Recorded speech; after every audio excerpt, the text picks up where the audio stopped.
لله وحده والصلاة والسلام على من لا نبي بعد أما بعد. عن عمر بن الخطاب رضي الله عنه قال سمعت رسول الله صلى الله عليه وسلم يقول إنما الأعمال بالنيات وإنما لكل امرئ ما نوى فمن كانت هجرته إلى الله فهجرته إلى الله ورسوله ومن كانت هجرته لدنيا يصيبها أو امرأة يتزوجها فهجرته إلى ما هاجر إليه. رواہ البخاری و مسلم. محترم ناظرین، آج کے درس میں ہم دیکھیں گے اخلاص اور نیت کی اہمیت. کسی بھی عبادت کی قبولیت کے لیے یا کسی بھی عمل کی قبولیت کے لیے دو شرطوں کا پایا جانا بے حد ضروری ہے. اگر ان دونوں شرطوں میں سے کوئی بھی ایک شرط مفقود ہوئی تو وہ عمل قابل قبول نہیں ہوگا. پہلی شرط ہے جو بھی عمل جو بھی عبادت ہم کریں اس میں اخلاص ہو، یعنی وہ کام اللہ کی رضا کے لیے کیا گیا ہو، اس میں کسی کو شریک نہ کیا گیا ہو. جو بھی عمل کریں اللہ کی رضا کے لیے، اللہ کی خوشنودی کے لیے اخلاص ہونا چاہیے. اللہ کی رضا کے لیے وہ عمل ہونا چاہیے. دکھاوا، شہرت مقصود نہ ہو، ریاکاری نہ ہو، بلکہ اللہ رب العالمین کے لیے کیا جائے، اخلاص ہو. اور دوسری شرط ہے کہ وہ عمل پیارے نبی صلی اللہ علیہ وسلم کی سنت کے مطابق ہو، یعنی کوئی بھی عمل کریں تو پیارے نبی صلی اللہ علیہ وسلم کے طریقے کے مطابق ہو. اگر یہ دو شرطیں کسی بھی عمل یا کسی بھی عبادت میں ہوں گی تو وہ عمل قابل قبول ہوگا. اور اگر یہ شرط مفقود ہو گئی، یہ شرط نہیں پائی جائے گی تو وہ عمل قابل قبول نہیں ہوگا. اگر ہم کوئی بھی عمل کسی کو دکھانے کے لیے کر رہے ہیں، کسی کی داد و دہش مطلوب ہے، شہرت پانا مقصود ہے، تو پھر وہ عمل مقبول نہیں ہوگا. ہمیں ثواب کی بجائے گناہ ملے گا. ایک روایت دیکھیں جو صحیح مسلم کی روایت ہے. راوی حدیث حضرت ابو ہریرہ رضی اللہ عنہ بیان کرتے ہیں، اللہ کے نبی صلی اللہ علیہ وسلم نے فرمایا قیامت کے دن سب سے پہلے ایک شہید کو لایا جائے گا. اللہ تعالیٰ اسے اپنی نعمت یاد دلائے گا، وہ اللہ کی نعمت کو یاد کرے گا. اللہ تعالیٰ فرمائے گا تو نے اس نعمت کے بدلے میں کیا کیا؟ وہ کہے گا اللہ میں نے تیرے راستے میں جہاد کیا یہاں تک کہ میں شہید ہو گیا.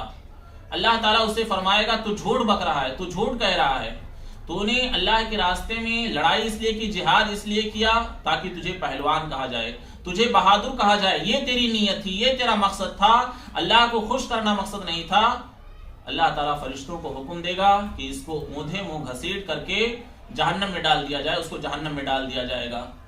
پھر اس کے بعد ایک عالم کو لایا جائے گا، ایک قاری قرآن کو لایا جائے گا. اللہ اسے بھی اپنی نعمت یاد دلائے گا، وہ بھی اللہ رب العالمین کی نعمت کو یاد کرے گا. اللہ تعالیٰ فرمائے گا اس کے بدلے میں تو نے کیا کیا؟ وہ کہے گا اللہ میں نے علم سیکھا، لوگوں کو سکھلایا، قرآن کریم پڑھا اور لوگوں کو سکھایا، لوگوں کو پڑھایا. اللہ تعالیٰ فرمائے گا تو جھوٹ کہہ رہا ہے، تو نے علم اس لیے حاصل کیا تاکہ تجھے عالم کہا جائے، تو نے قرآن اس لیے پڑھا تاکہ تجھے قاری قرآن کہا جائے، اور دنیا میں تجھے یہ لقب دیا گیا، تجھے یہ کہا گیا. اللہ تعالیٰ فرشتوں کو حکم دے گا اسے بھی گھسیٹ کر کے جہنم میں ڈال دیا جائے، اس کو بھی گھسیٹ کر کے جہنم میں ڈال دیا جائے گا. پھر ایک شخص کو لایا جائے گا جو مالدار ہوگا. اللہ تعالیٰ اسے بھی اپنی نعمت یاد دلائے گا، اللہ کی نعمت کو یاد کرے گا. اللہ تعالیٰ فرمائے گا میں نے تجھے مال دیا تھا، اس کے بدلے میں تو نے کیا کیا؟ وہ کہے گا اللہ ہر جگہ جہاں تیری مرضی تھی میں نے اللہ تیرے راستے میں خرچ کیا. اللہ تعالیٰ فرمائے گا تو نے خرچ اس لیے کیا تاکہ تجھے مالدار کہا جائے، تجھے سخی کہا جائے، اور دنیا میں تجھے سخی کہا گیا. تیری نیت یہ تھی کہ لوگ تجھے سخی کہیں، تجھے مالدار کہیں، تیری واہ واہی ہو، اور دنیا میں یہ چیز تجھے مل گئی. اللہ فرشتوں کو حکم دے گا اسے بھی گھسیٹ کر کے جہنم میں ڈال دیا جائے، اس کو بھی جہنم میں ڈال دیا جائے گا. میرے بھائیوں اندازہ لانے صحیح مسلم کی روایت ہے کہ اتنا بڑا عمل، شہید کا مرتبہ کتنا بلند ہے، لیکن شہید اس کی نیت کیا تھی؟ لوگ پہلوان کہیں. ایک مالدار اس نے مال تو خرچ کیا لیکن نیت کیا تھی؟ لوگوں کے ہاں شہرت پانا مقصود تھا. وہ سمجھتا تھا کہ لوگ اس کی واہ واہی کریں، لوگ اس کو شاباشی دیں، اس کو سخی کہیں. ایک قاری قرآن، ایک عالم، اس کی جو نیت تھی یہی تھی کہ لوگ اس کو قاری قرآن کہیں. نیت یہ اللہ کی رضا نہیں تھی، اخلاص نہیں تھا. اس کی وجہ سے اتنا بڑا عمل یہ کیا ہوا؟ گناہ بن گیا. اس کو اس پر ثواب نہیں بلکہ گناہ مل رہا ہے. تو میرے بھائیوں اگر اخلاص ہمارا کوئی بھی عمل ہے اگر اخلاص اس میں نہیں ہے، نیت صحیح نہیں ہے، تو وہ عمل قابل قبول نہیں ہوگا۔